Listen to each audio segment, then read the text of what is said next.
Hi there, I'm Dermot McDermott and you're watching The Week Ahead. Today I have Jarratt Davis from Smile Global Management in London on the line. Hi Jarratt. So let's begin by looking at the UK. We have UK inflation out on Wednesday. The Bank of England's target for CPI inflation is 2%, but it has been above that figure since December 2009. The latest figure for June was 2.9%. So Jarratt, what sort of figure are you expecting to see this week? Well, we're probably expecting kind of a similar type of figure out this week.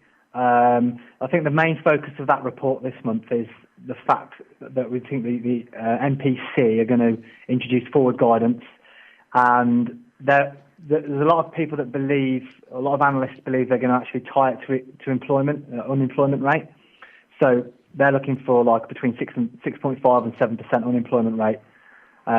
So with that inflation report that's coming out and the statement that accompanies it, that's probably the thing that's going to be the most focus rather than just the inflation figure. In terms of the pound, what we've got going on at the moment is the data that's been released on the UK is generally quite positive, and then we've got forward guidance on the MPC, so it's kind of conflicting.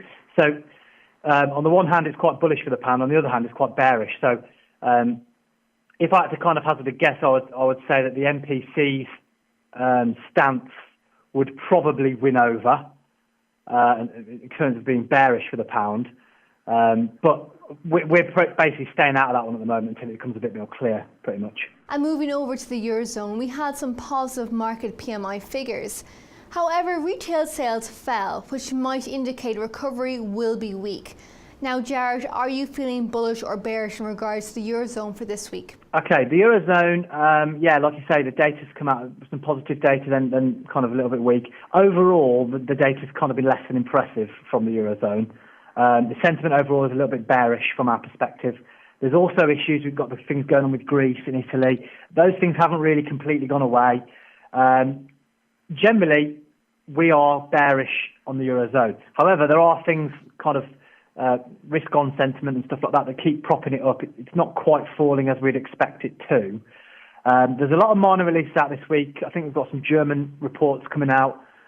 Nothing major, but there's quite a string of minor releases. So if they all come out kind of all negative, that could set a negative tone. But if they all come out all positive, and that could obviously change the sentiment in that way.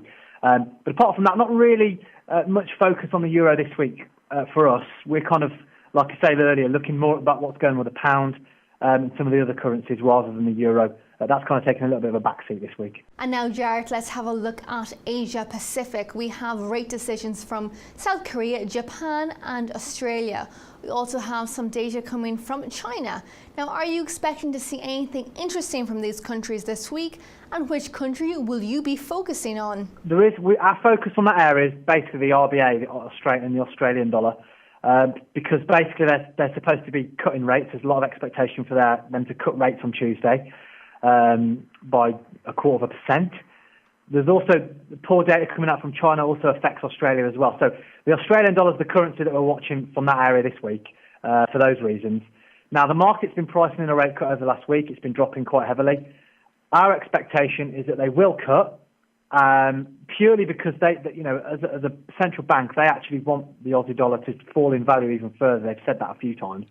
So because the market's expecting a rate cut, if they don't cut the rate, that will probably end up having the opposite effect and sending the Australian dollar up. So even if they weren't going to do it before, there will definitely be a little bit more pressure on them to cut the rate now that everyone's expecting it, even if it's just to avoid the currency kind of going in the opposite direction that they want. We anticipate that if they do that the Aussie dollar, the Aussie versus the US dollar will fall probably towards the 86 level over the coming week or two. And finally, looking at the US. Now, what sort of week will it be for the US, do you think? Well, the US is a tricky one because we've had a lot of positive data. The Fed have said that their QE policy is data dependent. So we had a lot of positive data last week, and then kind of NFP on Friday kind of ruined the mood a little bit when it was kind of weaker than expected. So the big question in everyone's mind now is, will that impact whether or not the Fed will taper, or will it impact when they'll taper? Now, any dollar moves recently, particularly recently, have basically been caused by the uncertainty. So it's not so much that they care about whether they taper or not. The markets don't really care whether the Fed tapers or not, really. because there's other things going on that take precedent. What they care about is knowing what's going to happen. When the markets don't know what's going to happen or they're unsure, that's what causes dollar sell-offs and a lot of volatility in the market. So basically what we need is, I think, a few more positive figures to come out of the US, maybe some kind of comments from Fed members to kind of maybe give a little bit of clarity of what they're thinking. If we get those things, if we get some there's a few figures coming out this week. If we get some positivity from those, I think the markets will become dollar bullish again relatively quickly, as that'll settle the nerves and kind of get everyone thinking that the tapering is kind of still on track, and they know what's going on, basically. Thank you very much, Jarratt, for that. Well, viewers, do stay tuned to Dukascope TV, and tomorrow I will be looking at the RBA rate decision, so tune back in then. Bye for now.